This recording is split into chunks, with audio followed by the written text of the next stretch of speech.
Good morning সবাইকে and welcome back to my channel. কেমন আছো সবাই? আশা করছি সবাই খুব ভালো আছো। তো আজকে হলো জানুয়ারি মাসের 19 তারিখ। 1 তারিখ থেকে 18 তারিখ পর্যন্ত কোনো ব্লগ করতে পারিনি। তো সেটা তোমাদেরকে সব বলবো যে কেন এতদিন ব্লগ করতে পারিনি, কী বৃত্তান্ত। তো চলো, আজকে হলো সোমবার, সকাল সকাল ঘুম থেকে উঠে পড়েছি। ডলুর তো স্কুল আছে, তো এখন বানাচ্ছি হচ্ছে টিফিন। আজকে সকালে আমাকে বলেছে মা আজকে আমি চাউমিন নিয়ে যাব আলু আর গাজর দিয়ে, আর একটুখানি অল্প করে পেঁয়াজ দিয়ে দিয়েছি। আর আলু গাজরটা যেন একদম সরু সরু করে কাটবে। তো ওর কথা মতো টিফিন দিয়ে দিয়েছি, কারণ সব ফ্রেন্ডসটা মিলে ভাগাভাগি করে খাবে। তো চলো, আজকে ব্লগটা এখন থেকে শুরু করলাম। ভিডিওটা দেখতে থাকো, কি কি করছি, কেন এতদিন ভিডিও করতে পারিনি, কি কি টেনশন, সব তোমাদের সাথে শেয়ার করব। তো ডলু এখন যাচ্ছে হচ্ছে স্কুলে। তো চলো, ভিডিওটা দেখতে থাকো। তো ডলু তো চলে গেল স্কুলে। ওদের স্কুল রিওপেন হয়েছে 5 জানুয়ারি। তখন এত ঠান্ডা ছিল না, সেই সময়টা ওকে স্কুল পাঠায়নি। ইভেন ওই টাইমটা অনেকেই স্কুল পাঠায়নি, স্কুল ক্লাস পুরো ফাঁকাই ছিল। আর তো একটা মাস পরেই ও ক্লাস 1-এ উঠবে। তো দেখাই যায়, সেটার একটা এক্সাইটমেন্ট তো আছেই। তো দেখতে দেখতে ডলু একদম ক্লাস 1 হয়ে গেল। আর এখন তো সৌরভ চলে এসেছে। এখন ও আর আমি চা খাবো, দিয়ে তারপরে রেস্ট অফ দ্য কাজ করব, বাজার যাব। আর এই দেখো আমাদের গাছের গাঁদা ফুলগুলো কি সুন্দর হয়েছে। এখানে 2 রকমের গাঁদার চারা লাগিয়েছিলাম, একটা অরেঞ্জ কালার আর একটা হলুদ রঙের। কি সুন্দর, মানে এত বড় হয়েছে। আর এই সময় গাঁদা ফুলগুলো এত সুন্দর দেখতে লাগে না। তো যাই হোক, চা খাওয়া কমপ্লিট করে এখন বাজে হচ্ছে 7:30। তো এখন সবাইকে এবার ছাদে এক এক করে নিয়ে আসছি ওদের সব হিসু পটি করানোর জন্য। আর এই যে বাচ্চাটাকে দেখছো, গতকালকে আমি ইটিং শো করতে বসেছিলাম, তখন ওর পেরেন্টস ফোন করে বলে, মানে আচমকাই বুকিংটা এসেছে, যে ওকে পিক আপ করে নিয়ে যেতে হবে। তো তখন আমি আর সৌরভ যাই লেক টাউনে শ্রীভূমির ওখান থেকে বাচ্চাটাকে পিক আপ করে নিয়ে আসি। ওর বয়স হচ্ছে 5 ইয়ার্স, আর ওর নাম হচ্ছে জুবি। ও একটা মেল ল্যাব্রাডর। তো এখনও অনেকেই আছে। তো আর এইটা হয়ে যাওয়ার পরে তারপরে সৌরভ 9টার দিকে বেরোবে, যাবে হচ্ছে আর একটা পাককে ওর বাড়িতে ড্রপ করতে। যেহেতু আমরা পিক আপ ড্রপ ফেসিলিটিটা দিই মোটামুটি কাছে পিঠের মধ্যে, যারা যারা অ্যাভেল করতে চায় তো তাদেরকে দিই। এখন এদের এখন সব হয়ে যাবে, দিয়ে তারপরে সৌরভ বেরোবে, তারপরে ডলুকে স্কুল থেকে আনতে যাব, তারপরে বাজার যাব। বছরের শুরু থেকে তো আমাদের একটা চাপ ছিলই, কারণ ডিসেম্বর জানুয়ারির একটা রাশ থাকেই আমাদের বাড়িতে। তারপরে গব্বর ছিল। আর ইদানিং মানে এই লাস্ট 5 দিন মতো হলো এই ম্যাডাম, মানে আমার ডোনা, হঠাৎ করে শরীরটা আবার খারাপ করে বসেছে। তো আজকে সকালবেলায় ওকে ব্লাড টেস্ট করানোর জন্য এসেছে, মানে হিউজ একটা ব্লাড টেস্ট দিয়েছে। তো গত বছর তো তোমাদের সাথে আমি শেয়ার করেছিলাম যে ডোনার তো মানে এমন অবস্থা হয়েছিল, ওকে যে মৃত্যুর মুখ থেকে আমরা ফিরিয়ে আনতে পেরেছি, মানে এটা ভগবানের অশেষ কৃপা। মানে আমাদের মতো পেট পেরেন্টস যারা আছে তারাই হয়তো এটা রিলেট করতে পারবে, তারাই হয়তো বুঝতে পারবে, আদার্স কেউ বুঝতে পারবে না। মানে ওদের কিছু হলে, মানে একটা মানুষের থেকেও যে কতটা ওরা বেশি আমাদের কাছে ইম্পর্টেন্ট, মানে ওদের কিছু হলে পারে মানে সেটা আর মানে স্টেডিভাবে একদমই থাকা যায় না। তার মধ্যে তো আমি এই মানে বছরের প্রথমে যে হারে অফ দিয়েছি, মানে সে আর বলার না। মানে ইটিং শোতে ড্রপ হয়েছে, আমার ব্লগ চ্যানেলে অফ হয়েছে। যাই হোক, আবার চেষ্টা করব সব কিছু আবার শেয়ার করার, আশা করছি তোমরা দেখবে। তো ডোনা লাস্ট 5 দিন ধরে খাওয়া দাওয়াটা স্টপ করে দিয়েছে, মানে হ্যান্ড ফিড করলে তখন খাচ্ছে, নিজে থেকে খাওয়াটা স্টপ করেছে। প্লাস ওর চোখ দিয়ে একটু জল পড়ছিল। আর ওর যেহেতু গত বছর একটা মানে সিরিয়াস একটা ধরা পড়েছে রোগ, মানে কিডনিরও ধরা পড়েছে। তো সেই জন্য ওকে আজকে KFT, CBC, LFT, burn, creatinine, হেমোপোটোজোয়া সব ধরনের টেস্ট ডক্টর দিয়েছে। তো সব রকম আজকে ব্লাড নিয়ে গেল। রিপোর্ট দেবে রাতে বা আগামীকাল, জানি না রিপোর্টে কি আসবে। তোমরা একটু প্রে করো যেন ডোনা খুব তাড়াতাড়ি সুস্থ হয়ে যায়, কারণ ও ও যে আমাদের কাছে, শুধু ও বলে না, ভিকি, ডোনা, বা ক্রেশের প্রত্যেকটা বাচ্চা আমাদের কাছে সব ওদের মতনই সমানভাবে প্রায়োরিটি পায়। আর ডোনা মেয়ে তো, ওর জন্য একটু সফট কর্নার আমাদের সবসময়ই আছে। তো যাই হোক, তোমরা প্রে করো যেন ও খুব তাড়াতাড়ি সুস্থ হয়ে যায়। আর ও এখানেও রীতিমতো ভয়ই পাচ্ছিল।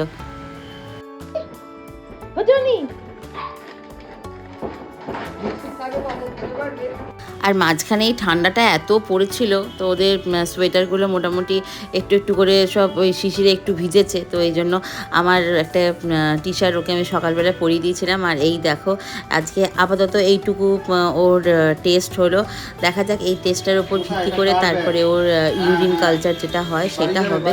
তো যাই হোক, ব্লাড নিয়ে চলে গেছে আর এখন বাজে হচ্ছে 9টা। তো এই দেখো এই বাচ্চাটার নাম হচ্ছে হ্যাপি, ও যাচ্ছে হচ্ছে বাড়ি আজকে। সব আছে, দেখে নিয়েছি, সব আছে, সব। একটু ব্যাগটা চেক করে নে। ওলে বাবালে, আস্তে আস্তে এটা ঢাকা নিয়ে নে মাথা, ঠান্ডা লাগবে না। টাটা বেটু। তো সৌরভ তো চলে গেল হ্যাপিকে বাড়িতে ছাড়তে, তারপরে ও ডলুকে স্কুলে আনতে চলে যাবে। আর সকালবেলায় তোমাদেরকে দেখালাম না যে ডগিটাকে নিয়ে ছাদে গেছিলাম, ও কালকে এসেছে। আর ও সকালবেলায় ব্রেকফাস্টে কি খায় জানো? ব্রেকফাস্ট আর ইভিনিংয়ে এই ইডলি খায়। ইডলি আমি ফার্স্ট টাইম দেখলাম কোনো ডগে ইডলি খায়। ও 3 পিস করে ইডলি খায় আর এটাকে একদম ছোট ছোট করে ওকে ভেঙে দিতে হয়, কিন্তু ও নিজে খাবে না, মানে এই হাতে করে একটুখানি ধরতে হবে, প্যাম্পার চাইল্ড হলে যা হয় আর কি, ওই একটুখানি ধরতে হবে তারই খেয়ে নেবে। মানে ইডলি খায় ডগে, আমি সিরিয়াসলি ফার্স্ট টাইম শুনলাম। আমাদেরগুলো তো কেউ খায় না, আমাদেরগুলো সকালবেলা সব হয় থিনারা রুট খায়, না হলে পরে ড্রাই ফুড খায়, বা হয়তো হোম ফুড খায়, এই ধরনের খাবার খায়। আর দেখো কি সুন্দর একদম সোনা ছেলে হয়ে খেয়ে নিচ্ছে দেখো। আর যেহেতু এখন মাসি এসেছে, তো সেই জন্য ওকে আমাকে লিজ আপ করে রাখতে হয়েছে, কারণ ও এখন খাওয়া দাওয়া করছে, মাসি কাজ করছে ওখানে, আর সৌরভ চলে গেছে ডলুকে আনতে। এইভাবেই ওদেরকে নিয়ে সারাটা দিন যে আমাদের কিভাবে কেটে যায়, মানে কি বলবো, মানে কোথাও আমরা 1 জানুয়ারি কোথাও যাইনি, নতুন বছরটা সেইভাবে আমরা জাস্ট শুরুই করিনি, কারণ ওদেরকে নিয়ে এত ব্যস্ত ছিলাম। তার মাঝখানে ডোনার এই শরীর খারাপটা, মানে টেনশন এত হচ্ছে কি বলবো তোমাদেরকে। তো যাই হোক, এখন বাজে হচ্ছে 11:30 মতো, এখন চলে এসেছে হচ্ছে স্নোই। সৌরভ প্রত্যেকবার ওকেই আনতে যায়, তো আজকে ওর পেরেন্টসরা ওকে ড্রপ করে দিয়ে যাচ্ছে। এই স্নোই ও আমাদের কাছে আসছে হচ্ছে লাস্ট 9 বছর ধরে। দিয়ে দাও, নে নে চল।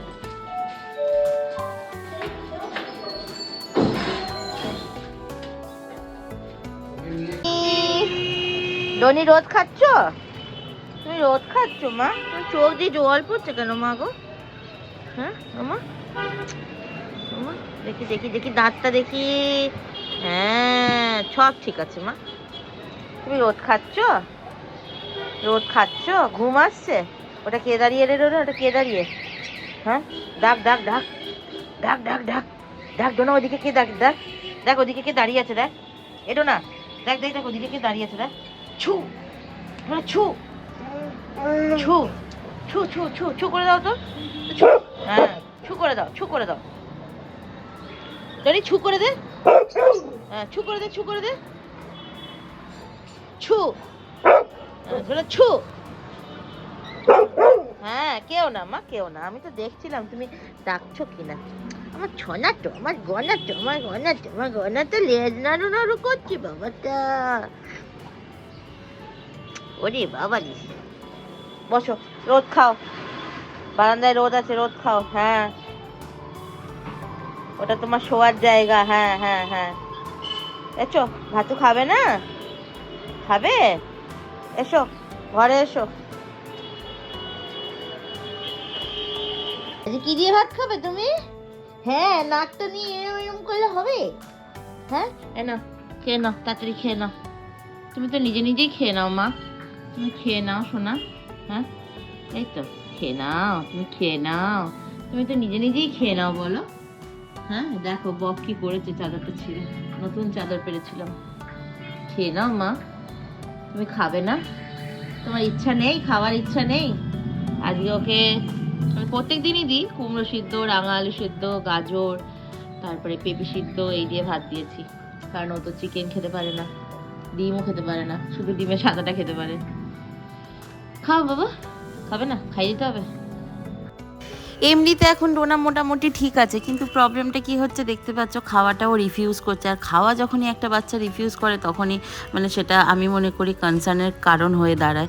কারণ ওর হিসি পটি সব নর্মাল আছে, কিন্তু ও খেতে এত ভালোবাসে, বিশেষ করে মানে এই দুপুরের টাইমটায় আর ডিনারের টাইমটায়। ও ডিনার কখন করে জানো? 5:30 থেকে 6টার মধ্যে। মানে না দিলে মাথা খারাপ করে দেয়, রীতিমতো চিৎকার চেঁচামেচি শুরু করে দেয় যে আমি ওই জন্য ওই টাইমটায় আমি কোথাও বেরোই না।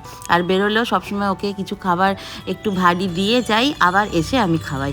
তো এখন সেটা একদমই করছে না। তো সেইখান থেকেই আমরা বুঝতে পারলাম যে ওর কিছু একটা শারীরিক প্রবলেম হচ্ছে, যার জন্য এরকম করছে। প্লাস চোখ দিয়ে জলটা পড়ছে, এবার জানি না। আর ওর প্রত্যেক বছরই জানুয়ারি মাসটাতেই ওর পিরিয়ডটা স্টার্ট হয়, তো সেটাও এখনও মানে জাস্ট হালকা হালকা হয়েছে। বা সেটা কি পিরিয়ড হচ্ছে না কি হচ্ছে কিছুই বুঝতে পারছি না, যার জন্য আজকে এতগুলো টেস্ট হলো। তো যাই হোক, এখন দেখতেই পাচ্ছ ওকে এখন খাইয়ে দিচ্ছি কিছুটা, আর কিছুটা নিজে নিজে খাচ্ছে। কারণ ওর তো চিকেন, মাটন, ডিম সব ওর অফ, সব শুধু ওই ভেজিটেবলের ওপরও থাকে। আর একটু আপেল খায়, একটু শশা খায়, অল্প একটুখানি মুড়ি খায়, ব্যাস ওই ওই খেয়ে দিয়েই ওর থাকে। তো যাই হোক, চলো এখন সবাই বাচ্চাগুলোকে খাওয়া দাওয়া করিয়ে দিই। আর লাঞ্চ কমপ্লিট, এখন ডোনা খাবে হচ্ছে ওষুধ। এটা যদিও খাওয়ার আগে খেলে না ও একটু বমি করে ফেলে। এটা হচ্ছে ভিউসিডের ওষুধটা, ভিউসিড সিরাপ। আর এটার দাম দেখবে কত, 1750 টাকা, 150 ml এর দাম। হ্যাঁ, ভিভালডিজের জিনিসের ভীষণ দাম। চলো খেয়ে নাও, মুখ খোলো, কোনো রকম দুষ্টুমি না, মুখ খোলো, চলো। কি সুন্দর প্যাকেজিংটা দেখো, এখানে একটা এই ইঞ্জেকশনের মতো এরকম দেওয়া আছে। এখান থেকে ওই পার কেজিতে 5 ml, মানে ও খাবে হচ্ছে 6 ml দুপুরবেলায়, 6 ml রাতের বেলা। জানি এটা কে খাবে গো? হ্যাঁ, এটা কে খাবে? টনি, কি খাবে তুমি? হ্যাঁ, দেখ না, ওষুধ খাবে তুমি? ওষুধ খাবে? হ্যাঁ, ওষুধ খাবে? ওষুধ খাবে? হ্যাঁ, ওষুধ খাবে। আবার মুখ ঘোরায়। ই রাম, গোটা গায়ে জল মেখেছে গো। এই তো গরমকালের দিন আসছে, এবার স্নান করবি। খুল খুল খুল খুল খুল খুল খুল।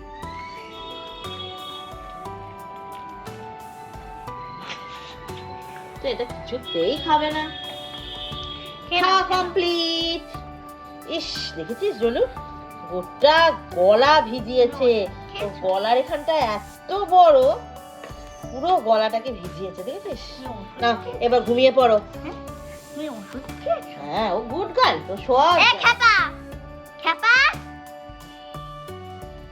আর খ্যাপার কথা বলিস না। খ্যাপা দেখ চাদরটাকে ছিঁড়ে কি করেছে।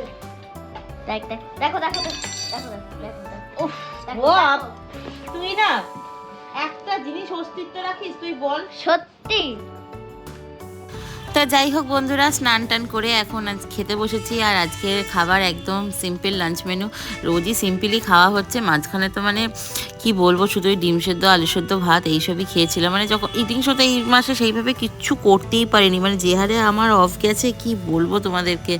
তো যাই হোক, আজকে কুমড়ো পেঁয়াজ দিয়ে পোস্ত, যেটা মা খুব সুন্দর বানিয়েছিল। আর ওই কালকে মাছ এনেছিলাম, ওই মাছের কালিয়া, ব্যাস এই দিয়ে আজকে হয়ে গেল। আজকেও ভেবেছিলাম মিটিং শো করবো না, কারণ যতক্ষণ না ডোনার এই রিপোর্টটা হাতে না পাচ্ছি ততক্ষণ না এই টেনশনটাকে ওভারকাম করতে পারছি না। আর তোমরা সবাই একটু প্লিজ প্রে করো যেন আমার মেয়েটা তাড়াতাড়ি সুস্থ হয়ে যায়, কারণ এইভাবে আর সত্যি ভালো লাগছে না। মানে সেই গত বছর থেকে টেনশন, কারণ ডক্টর বলে দিয়েছিল যে ওকে যদি কোনো রকম মেডিসিন স্কিপ করা হয় বা কিছু, তাহলে হয়তো বেশি দিন ওকে ধরে রাখা যাবে না।